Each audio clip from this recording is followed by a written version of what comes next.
Coast guard का exam crack कर लिए उनके रिलेटेड उनसे रिलेट करता हुआ वीडियो होने वाला है। क्यों? क्योंकि मैं बता दूं यहाँ पे बात करने वाला हूँ जो आपका मेडिकल एग्ज़ाम होता है, फेज सेकेंड एग्ज़ाम होता है, उसके बारे में। डेफिनेटली आपने स्टेज फर्स्ट क्लियर कर लिया है, देन आप यहाँ पे स्टेज सेकेंड एग्ज़ाम पे आ जाते हो। तो स्टेज सेकेंड एग्ज़ाम पे पहले ये मैं बताऊँगा आपका क्या होगा शॉर्ट में, देन मेडिकल एग्जाम में इंडियन कोस्ट गार्ड के क्या होता है। मैं सबसे बड़ी चीज़ पहले आप सभी को बताता हूँ, इंडियन कोस्ट गार्ड 3 से 4 स्टेप में आपकी सारी की सारी चीज़ें कंप्लीट कराता है। Finally all over India basis पे आपका मेरिट बनेगा। मेरिट देखो अभी बढ़ेगा डेफिनेटली, ये भी बात है। 4 to 5 नंबर आप प्लस में होगा तो डेफिनेटली आपका सिलेक्शन होगा, लेकिन वो कभी बाद में बात करेंगे। और इसमें सबसे पहला होता है डॉक्यूमेंटेशन। सबसे ज़्यादा नंबर ऑफ कैंडिडेट जो आउट होते हैं वो डॉक्यूमेंट में आउट होते हैं। तो आप जो भी हो डॉक्यूमेंट को थोड़ा अच्छे से ध्यान रख कर, ठीक है, ज़्यादा गलतियाँ मत करना। ऐसा नहीं है कि बिल्कुल डॉक्यूमेंट में कुछ भी गड़बड़ हो गया तो आप डिमोटिवेट हो जाओ, ऐसा। बट मोस्टली ऐसे मैंने रिव्यूज़ पहले शेयर किए इंडियन कोस्ट गार्ड के, तो मुझे पता है। सो स्टार्ट करते हैं। देखो यहाँ पे क्या लिखा हुआ है, based on the performance computer based examination के बाद आपका मेरिट लिस्ट आपका फेज सेकंड के लिए तैयार किया जाएगा, जो कर दिया गया है। और यहाँ पे आपका स्टेज सेकंड का एडमिट कार्ड आपको डॉक्यूमेंट अपलोड करने होंगे 1 से 2 दिन के भीतर, जो सभी आप कर चुके होंगे आई थिंक अभी तक, ठीक है। Stage second involves following test which are only qualifying in nature. Stage जो सेकंड टेस्ट होगा केवल आपको पास करना होगा और वहाँ पे कुछ आपको नंबर नहीं मिलने वाले। पहला टास्क आपका होगा PFT, जिसमें आपको 1.6 किलोमीटर का रन 7 मिनट में, 20 स्क्वाट्स 10 पुशअप्स। उसके बाद यहाँ पे एक चीज़ और नोटिस आप इंग्लिश में पढ़ सकते हो, मैंने सब पढ़ रखा है, ठीक है। यहाँ पे इसका मतलब ये है कि आपका ब्रेक नहीं दिया जाएगा, बैक टू बैक सारी चीज़ें कराई जाएंगी। उसके बाद देखो यहाँ पे डॉक्यूमेंटेशन आपका उसी दिन फिर से डॉक्यूमेंटेशन होगा। पहला नंबर वो रनिंग वगैरह टास्क होंगे, उसमें कुछ डॉक्यूमेंट वगैरह आपसे मंगाए जाएंगे, वो आपका एडमिट कार्ड में लिखा होगा, जो एडमिट कार्ड आएगा।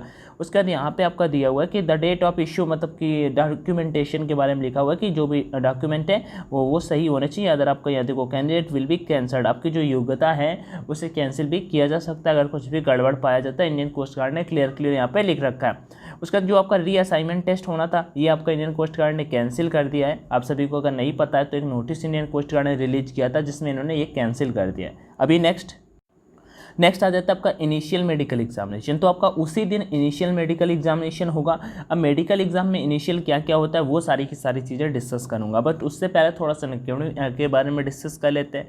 और बेटर ना लगे तो स्किप कर सकते हो, but it will be very helpful to all of you. So देखो आप लोगों के लिए यहाँ पे एयरफोर्स, नेवी, कोस्ट गार्ड के लिए डेफिनेटली एनडीए किसी की भी प्रिपरेशन करते हो उनके लिए अनअकैडमी पे एक मेगा करके ऑफर लॉन्च हुआ है, ठीक है, जिसमें से 1 ईयर का आप में से कोई भी सब्सक्रिप्शन लेता है और नहीं लिया तो कर लेना। 1 ईयर का यहाँ पे कुछ टारगेट वगैरह टाइम वगैरह तो आपको 3 मंथ प्लस का फ्री में मिल जाएगा। मीन्स टोटल 15 मंथ का आपका अमाउंट उतना ही लगने वाला है।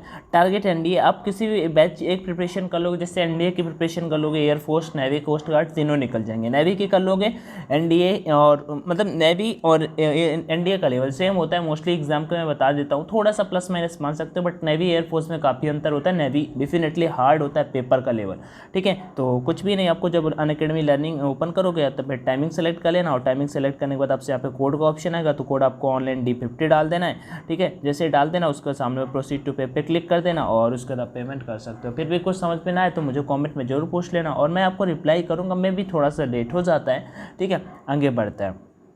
देखो वहाँ से उधर तो कुछ दिया नहीं था कि मेडिकल एग्जाम में क्या क्या कंडक्ट कराया जाता है, तो मैंने कहा चलो आपको इंडियन कोस्ट गार्ड को ऑफिशियल वेबसाइट पे लेके चलते हैं और वहाँ पे दिखाता हूँ कि क्या क्या आपका कंडक्ट कराया जाता है। तो कैरियर अपॉर्चुनिटी पे क्लिक करते हैं और उसका ज्वाइनर्स पे क्लिक करते हैं, नाविक जीडी पे क्लिक करते हैं। नाविक जीडी पे क्लिक करने के बाद यहाँ पे सारी चीज़ें आ जाएंगी। Next vacancy, syllabus, medical standard, recruitment cycle, training, pay and allowances, benefit, career progression, job profile, model question paper, सारी चीज़ें। इस पर अपने को बात नहीं करना, अपने को बात करना मेडिकल स्टैंडर्ड पे। मेडिकल स्टैंडर्ड पे यहाँ पे देखो सिंपल सारी की सारी चीज़ें मैंने पढ़ रखी हैं, आप पढ़ सकते हो, ठीक है। लेकिन पढ़ने में क्या चाहते हो, मैं एक चीज़ आपको इंग्लिश पढ़ के बताऊँ, मैं आपको सिंपल सी चीज़ें बताता हूँ। आपकी यहाँ पे सारी की सारी चीज़ें चेक की जाएंगी स्टार्टिंग वाले मेडिकल एग्जाम में। हाँ, बट ब्लड टेस्ट इसमें नहीं होता, सिंपल मेडिकल एग्जाम होता है। इंडियन कोस्ट गार्ड का उतना डिफिकल्ट नहीं होता है, ठीक है, जैसे ECG भी नहीं होता है इसमें। और यहाँ पे आपका हाइट वगैरह 150 सेंटीमीटर आपका हाइट होना चाहिए।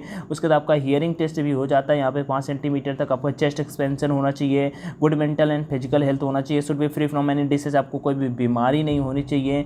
और उसके बाद यहाँ पे सर्जिकल डिफॉर्म लाइक नॉक नीज फ्लैट फुट, ये सारे चेक किए जाते हैं जो आपको पता होगा, सिंपल से टेस्ट होते हैं, ठीक है। फ्लैट फुट वगैरह आपका नहीं होना चाहिए, वैक्स वगैरह आपको क्लीन एंड क्लियर करा के जाना चाहिए, दांतों पे जो आपके किसी गंदे दांत होते हैं वो आपको क्लीन करा के जाना होता है, ये देखो रिमूव फ्रॉम टीथ, ठीक है। और उसके अगर आपको यहाँ पे आइज़ का मैं मेन बता देता हूँ, बाकी यहाँ पे कुछ ऐसा होता नहीं। आइज इंडियन कोस्ट गार्ड पे काफ़ी इंपॉर्टेंट रोल प्ले करता है। तो टाइप ऑफ एंट्री यहाँ पे जीडी की बात कर रहा हूँ यहाँ पे, तो बेटर आई, जैसे ही मैं डीबी, उसी के नीचे आप डीबी का भी आके देख सकते हो।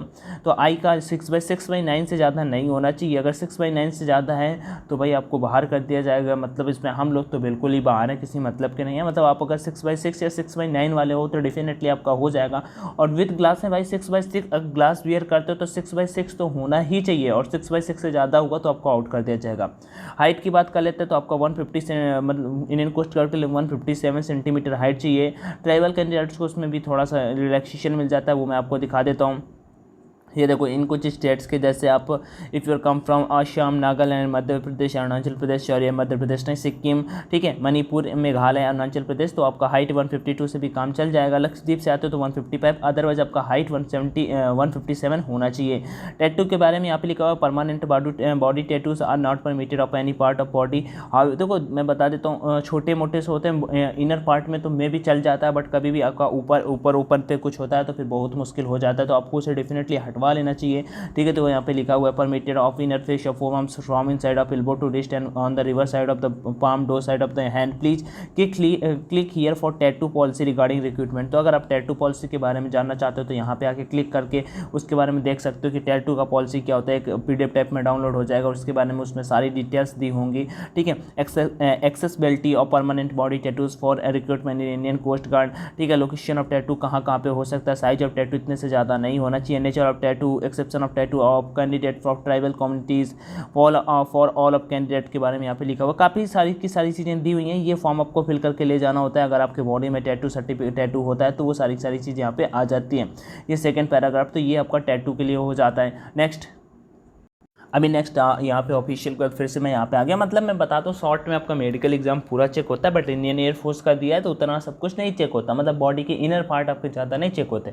आपका मैं बता दूँ ऊपर से मतलब आपको आपके टार्टर चेक होते हैं, मतलब टीथ चेक होते हैं, टीथ के बाद आपका वैक्स चेक होता है जिसे कूट टाइप में बोलते हो, ठीक है। आपका DNS चेक होता है, उसके बाद आपके टीथ मैंने बता ही दिए, हैंड बैंड चेक होता है, फ्लैट फुट चेक होता है, टेस्टिस चेक होता है, और उसके बाद ECG वगैरह नहीं होता, ब्लड टेस्ट नहीं होता, यूरिन टेस्ट नहीं होता, हीरिंग टेस्ट हो जाता है आपका, वेट वगैरह, हाइट वगैरह ये तो नॉर्मल से हर जगह पे हो जाता है। स्टेज 3 की बात करते थे तो जैसे ही आपका स्टेज 2 क्लियर होगा उसके बाद आपका मतलब मेरिट वगैरह आएगा, तो फिर स्टेज 3 जो आपका होगा उसमें आपको फिर से डॉक्यूमेंटेशन होगा और आपका फाइनल मेडिकल एग्जाम चिल्का पे कंडक्ट कराया जाएगा। चिल्का में फिर से आपका मेडिकल एग्जाम होगा।